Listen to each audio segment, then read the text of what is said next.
The Real West stars one of my favorites, Kimberly Sustad and Lucas Bryant. And wow, what an amazing pairing these two are. The chemistry was off the charts. And as for the acting, well, there were moments when no dialogue was even necessary. The eyes said it all. Let me tell you a little about the characters. Rebecca's a widow with 2 boys. Ollie is still pretty young, but Noah is 17, has a serious girlfriend of his own, and he's getting ready to apply for colleges soon. For the last 3 years, her boys and her work teaching history at the university have been Rebecca's whole world. That's about to change though when she spends a family vacation on an old Western-style ranch and she meets a ruggedly handsome cowboy named Jake. The sparks fly immediately between them. But when she finds out that acting on her feelings would hurt someone she cares about, well, she tries everything she can to shut her own emotions off and pretend they don't even exist. But the circumstances on this trip make that so much easier said than done. This movie has some emotional moments where I kept a box of tissues handy. There were also some hilarious scenes, and did I mention the intense chemistry? I have so much more to say about this one, so let's dive right in and talk about it. Hi, I'm Stephanie, and this is the Magical Movie Club, a place to come and chat about everything Hallmark movies. In addition to what I just mentioned in the opening, this week's movie also featured a guest appearance by James Denton, whom I also just love. He was an executive producer on this one, and based on what we saw here, I would gladly see more from him.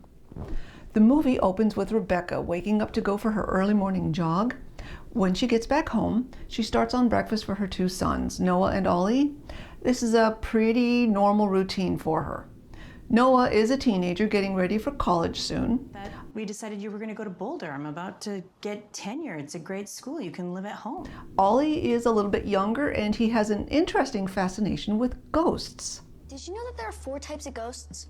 Poltergeists, funnel ghosts, orbs, and wisps? We find out that Rebecca is a widow. Her husband, the boy's dad, died of a heart attack 3 years ago. She's also a college history professor in Boulder, specializing in the American Old West, particularly women's roles and their impact in that time of our nation's history.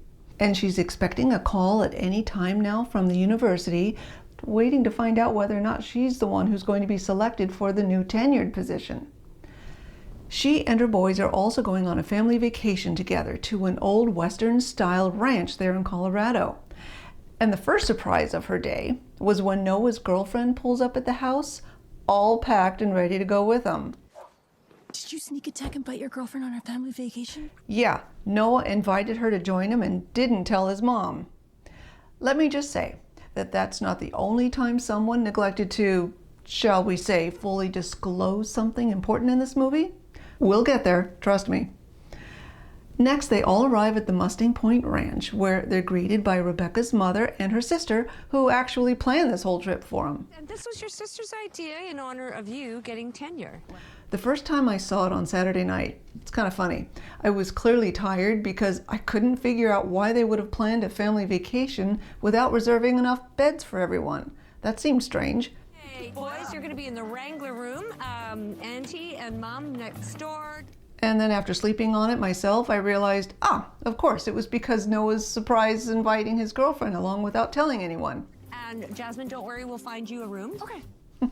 So Rebecca was originally going to share a room with her sister, but she gave it to Jasmine instead. Speaking of surprises, her sister Cassidy was telling her all about her new boyfriend. She met him in New York, but he's from Colorado and happens to be here now, which is why she booked the family vacation here at the ranch. Without telling her mom about it.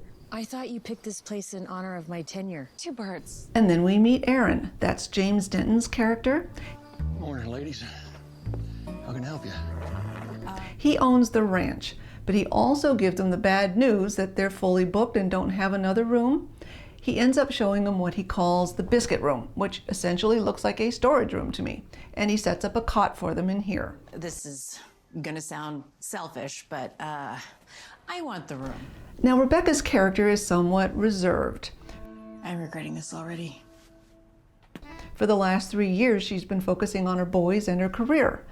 Her sister and her mom, and actually even her boys, try very hard to convince her to have some fun outside of these two things.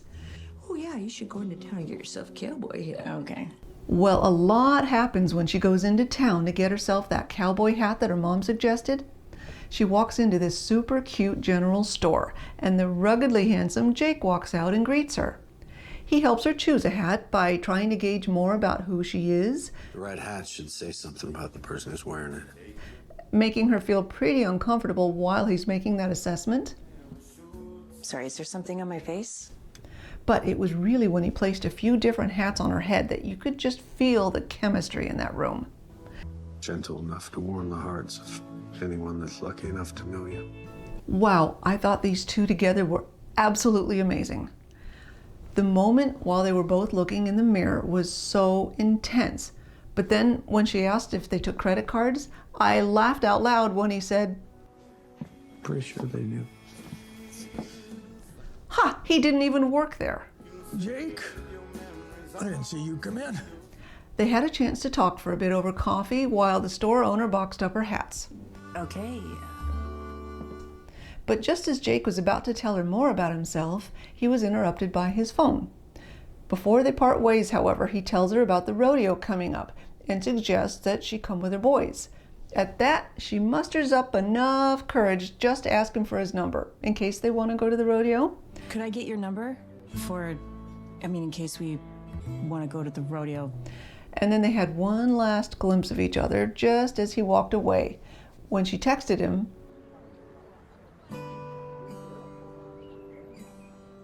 "Now you have my number too." Isn't it funny how not much really happened here, but a lot actually happened here? I was so invested from this moment on. So back at the ranch, her mom and sister noticed she had been gone a while and quickly figured out she met someone. Oh, get out of here. Yes, no, you I did. Okay, fine. He was so cute, this cowboy. They had a moment where they were super excited for her until her sister's new boyfriend arrived. This is Jake. Ouch. Now, how her mother didn't sense the awkwardness of this moment, I'll never know. I'll give her sister a pass though, because she was a little more flighty and not particularly the best judge of character. Okay, maybe that's not quite what I mean. She was somewhat love-struck with Jake herself and not much aware of anyone else around her. Nice to meet you. Yeah. It's a great hat. So, if you remember, I mentioned Jake was interrupted by his phone earlier, right after Rebecca asked him to tell her all about himself. Well, now we'll never really know if he was ever going to tell her that he was seeing someone. Granted, he's not married, and maybe I'm old-fashioned, but to me that does matter. But I don't know, I'm not really trying to make excuses for him, because yeah, he probably should have said something before he gave his number to Rebecca. Anyway, let's continue. Back at the party, Aaron takes the opportunity to tell everyone about why he had asked Jake to come out there. Jake's a bona fide horse whisperer. I called him in to help me with a mare who's been running off on me. And Cassidy continues herself by bragging all about him. He's a champion rodeo rider, and he owns the world record for saddle bronc riding. But then the next moment, I laughed out loud again when she started telling Jake that Rebecca had just met this super hot guy. No, I didn't say that. Anyway, she should totally go after him, right? You don't have to answer that. But again, as they walked off, Jake stopped to glance back over at her.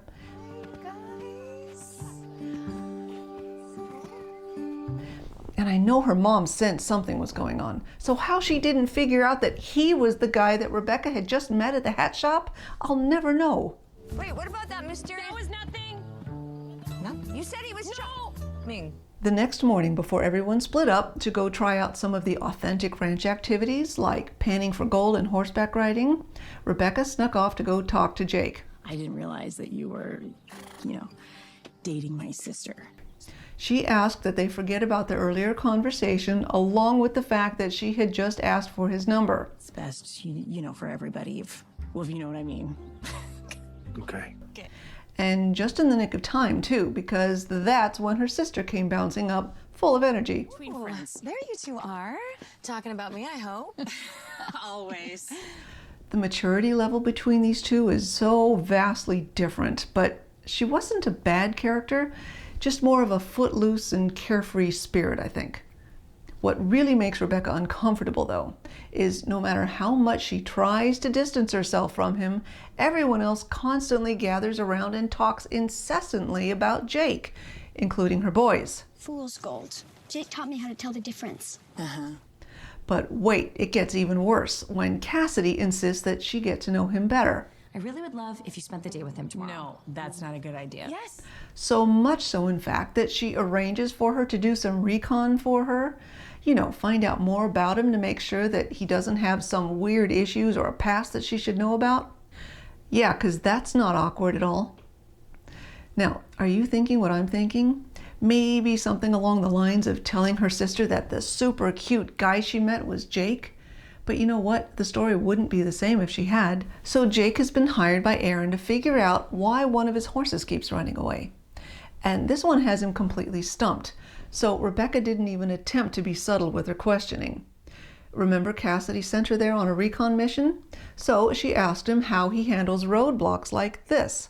Like, is he the type of person who lashes out or goes inward? I like to take things as they come. Yep, there's that. Subtle, huh? Well, we also find out that Cassidy asked Jake to give Rebecca a riding lesson. So she rolls with it, even though she's apparently an experienced rider. But he has such a keen sense of figuring her out that it didn't take long for him to catch on. What? I'm just trying to figure out how long you've been riding for. And with that, she finally exposed everything about why she was really there. This whole ruse, okay, was my sister's idea. She wanted me to find out if you were a serial killer or not. This finally gave the two of them a chance to really talk, too. So no one's ever made you want to stay in one spot? Isn't it interesting how Cassidy never thought to talk to him like this? Like I said before, different maturity level. And for a moment, I wondered why Jake was interested in Cassidy in the first place. But after this conversation with Rebecca, I think he had had his heart broken by those who, as he said, thought they were okay with his lifestyle being constantly on the move, but after a while they're not. So I'm thinking he intentionally looked for relationships with women who he knew would never last long. Guess I haven't met the right girl yet. Well, in the next scene after the commercial break, we find out just how much he thinks he may have finally met that right girl. Even Aaron notices something, or someone, a woman, is on his mind, and he's distracted. Hey, forgot to close the gate. Sorry. Unlike you. No. Meanwhile, Rebecca's mom is determined to fix her up with an old friend who used to have a crush on her. She even went so far as to invite him up to the ranch so that he could be her date at the rodeo. To come to the rodeo with us as your date. Mom, why would you do that? It actually turned out to be a good thing because it was pretty obvious how much Cassidy and this old friend Bobby actually hit it off themselves, even if Cassidy was completely in denial. Are you into Bobby Bricks? Because you can. That. No! Seems like you are. Yeah, of course not. Rebecca is equally distracted, as we see on her run the following morning. But after that run, we see another example of Jake interacting with her boys.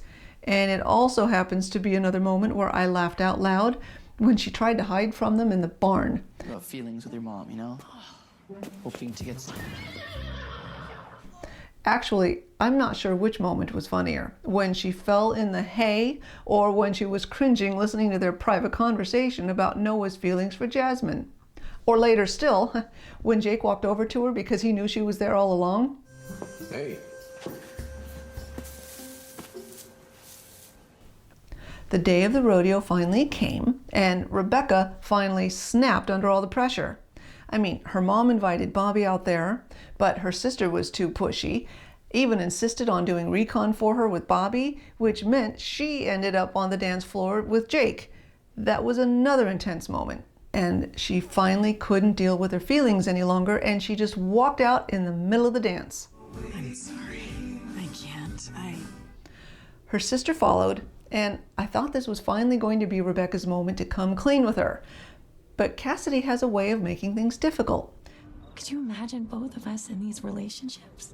Let's just say she hasn't learned the art of listening yet. Now, the next day was interesting. Stay with me here because it really is significant to the story. Remember how Jake said he never stays in one place very long? Well, he had been hired to figure out why one of the horses, named Bonnie, kept wandering off, and it turned out to be a wild stallion. Jake brought him back to the ranch for a while, but even when it was time to let him go free again, the horse stayed for Bonnie. I thought you were going to open up the gate and let him run free a spell. Didn't want to go, headed straight for the barn. This was quite an eye-opener for Jake. Just when you thought he seemed distracted before. Well, the offer still stands if you want to talk about it. Well, in the next scene, he did the right thing and ended things with Cassidy. But things weren't all smooth sailing just yet. I don't know what to do. About you, the job, about any of it. There's the issue of Rebecca getting tenure at the university, Ollie frightening everyone when he went off looking for ghosts on his own. And wow, when he came back, there was a real tearjerker scene when she talked to both of her boys about saying goodbye to their dad. I love you boys, okay? I love you so much. Yeah, that's when I needed a few extra tissues for this one. But we also all still know what's ahead. Oh my God. Cassidy. I can't believe this. And no, that did not go over well. Cassidy. And you didn't tell me the truth. But the good news is, Cassidy and Rebecca had a solid relationship to begin with, and they both experienced some significant character growth in this one. Cassidy was a free spirit. I wish I was more like Cassidy. You know, I just fly by the seat of my pants, do what I want. Cassidy was a free spirit. She had a big heart, but she didn't know how to put others first. She tried, and she thought she was doing that with Rebecca this whole movie, but she never once actually listened to Rebecca or even opened her eyes or her heart to sense what was right in front of her all along. I don't even know why I didn't see this sooner. But by the end, she finally calmed down after the shock of learning the truth, and she understood the amount of pain that Rebecca had actually been in this whole time. And even though she didn't make the right choice about not fully disclosing her feelings about Jake to her sister, she never once acted on him. And it was actually Cassidy who kept throwing them together for her own selfish reasons. Cassidy's ability to forgive was a big moment for her, and I was so happy to see that. I love you. I love you too. Jake was a little harder to read, perhaps because he was a man of so few words, but his actions spoke volumes. In the beginning, he really should have disclosed to Rebecca the fact that he was in a relationship when she asked for his number. I actually keep going back and forth on this one. On the one hand, I try to justify it by the fact that she was the one doing all the talking. And by the time she asked him to tell her his life story, he was interrupted. Start from the beginning. Don't leave anything out. I want all the details. There's also the fact that she tried to justify asking for his number for the sake of her boys, maybe being interested in going to the rodeo. So would it have been awkward for him to speak up then? Yeah. Just in case we decide to do that. He wasn't one to ever disclose information about himself without being asked, and she never asked in that first meeting. Again, maybe because it wasn't really a date or anything. Why don't you two go get a cup of coffee? All of this is pretty innocent, unless you take into account what was unspoken, and that was the obvious attraction between these two. You're really good at this. I think it threw Jake off guard just as much as it did Rebecca, and he wasn't thinking clearly. He still wasn't thinking clearly when Cassidy introduced them together in the next scene. He should have mentioned that he had met Rebecca that morning at the general store. Right. Nice to meet you. But that was early on when Cassidy never let anyone speak, and all of these moments are what helped set the stage for the entire movie. Rebecca spent much of the movie straddling a fine line between telling her sister how she felt about Jake and not wanting to hurt her sister. She never once acted on her feelings toward him, other than doing everything she could possibly do to stay away from him. Okay, but you can't control when you fall in love. Yes, you can. Oh. Yes, you can. She never hid the fact that she didn't want to spend any time with Jake, let alone spend an entire day with him without her boys. But Cassidy was just too self-absorbed to notice. Well, I want you all up in my situation. Okay. Yeah, I think Rebecca didn't even want to go to the rodeo, but Cassidy forced her to go and to dance with Jake. We're gonna go to a rodeo, and then we're going dancing. no, don't do that. I never actually understood what Jake saw in her, other than she was beautiful and she liked to have fun. I can only guess from his conversation about his previous relationships that that's all he ever really looked for anymore, because they were never meant to last. So, like all good Hallmark movies, everything tied up together nicely by the end. And the fact that as soon as it ended, I immediately wanted to watch it all over again tells me pretty obviously that I loved it. And for me, this is a 5 out of 5. I know that's high, and I try not to do that very often, but I just can't deny the amazing performance by Kimberly Sustad. She was so good, and this role was not an easy one, I'm sure. It's funny, sometimes when I'm watching what I would consider to be a subpar movie, I find myself picturing other actors in these roles to imagine how much better it might be if it were recast. Yeah, that did not happen here. This one required Hallmark's very best, and Kimberly Sustad nailed it.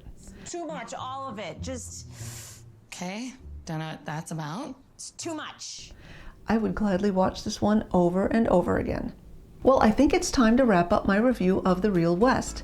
Can you believe we're just a few weeks away from officially kicking off the new Hallmark Christmas season?